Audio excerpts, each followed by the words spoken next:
Welcome to the Celeste Stacy Show.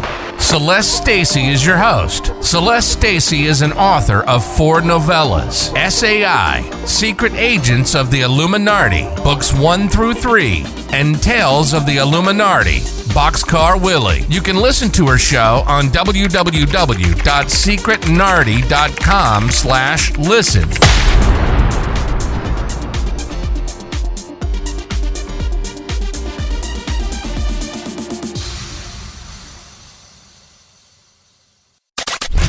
And now, a few messages from our sponsors of the show.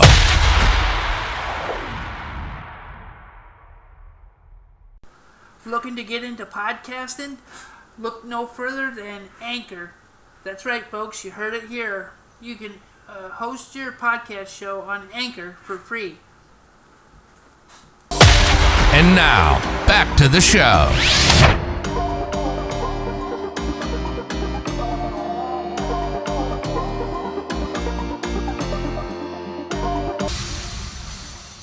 Welcome to another episode of the Celeste Stacy Show. I am your host, Celeste Stacy. Okay, happy Friday, folks. Yay, it's end of the week. Well, unfortunately, for me, at my day job, I gotta work tomorrow. But we're busy. So anyways, it looks like Putin thinks he can just roll into Ukraine and try to take it over and topple the government, because the government leans left to the west and wants to be part of Europe again, and Putin don't like that. So yeah, let's get into it, folks. So it looks like Putin's dream of a swift war is proven to be not what he's gonna get. The Ukrainians are putting up a fight, and he is not gonna be able to just roll in and take over, because he's delusional. He thought that he would just show up with his tanks and his army, and the Ukrainian people would be waving the Russian flag and would just welcome him with open arms and flowers. Well, guess what, Putin? You ain't getting that. You're gonna get shot at, you dumb son of a bitch. So, there you have it, folks. The Ukrainians are putting up a fight, and they're not going to be easy pickings for the Russians. And speaking of the Russians, people are protesting in the streets of Russia, saying, this is not what we want. You are attacking our people. So, maybe this will be the beginning of the end for Putin. Now, I was not originally, my intent for this podcast show not to talk about politics, but, you know, Putin invading another country, that's big news, so I had to, put in my 2 cents. And I'll probably continue to drop words of encouragement for the Ukrainians. And, so yeah, long live freedom, especially in Ukraine and Europe. Oh, and a side note is, the cheerleader known as Trump is cheering Putin on. It's like, are you serious, dude? It's like, you're a traitor to the cause of freedom.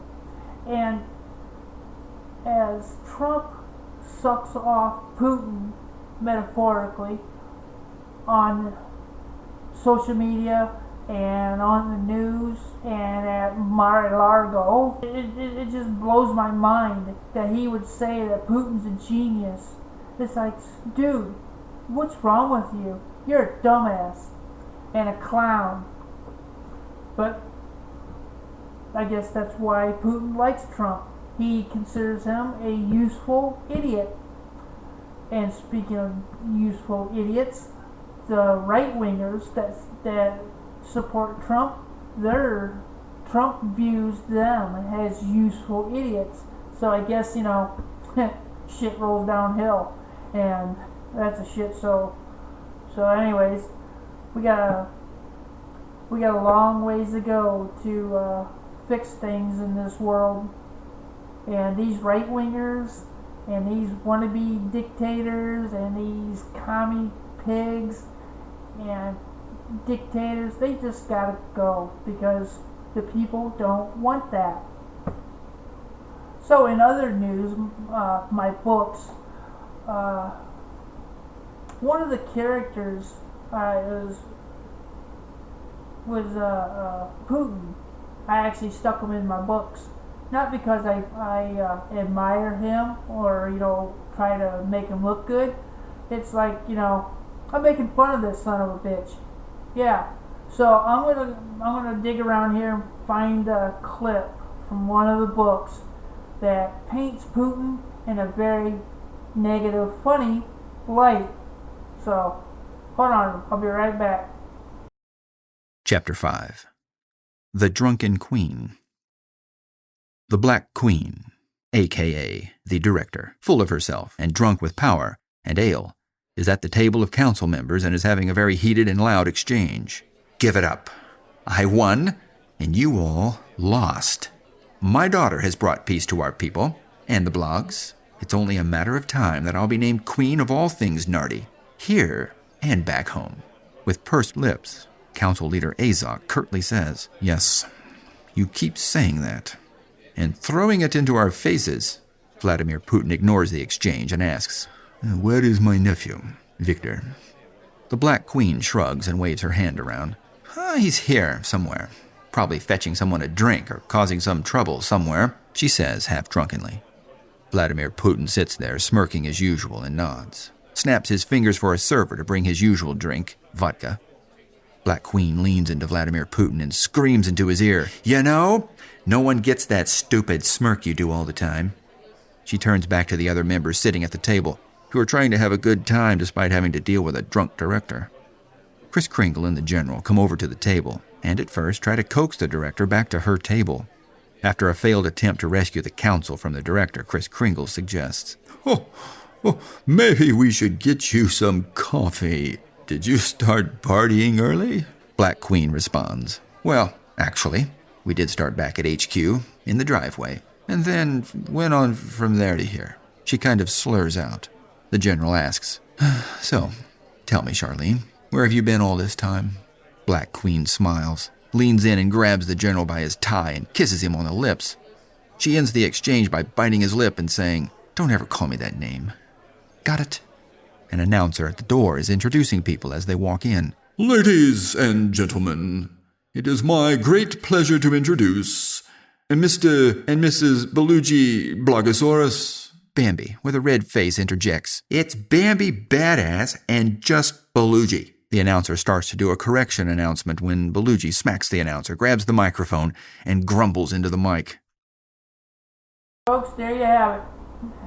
I guess it wasn't totally making fun of Putin, but I'm just getting started with these books, so tune in to the next book. I'll be making fun of that son of a bitch who writes toot sweet. So, have a good Friday night, and have a great weekend. You've been listening to The Celeste Stacy Show. If you've enjoyed the show, please subscribe and tell your friends and family. All comments or suggestions can be emailed to the show via celestestacy67@gmail.com and also on Twitter at celestestacy67. Thanks for listening.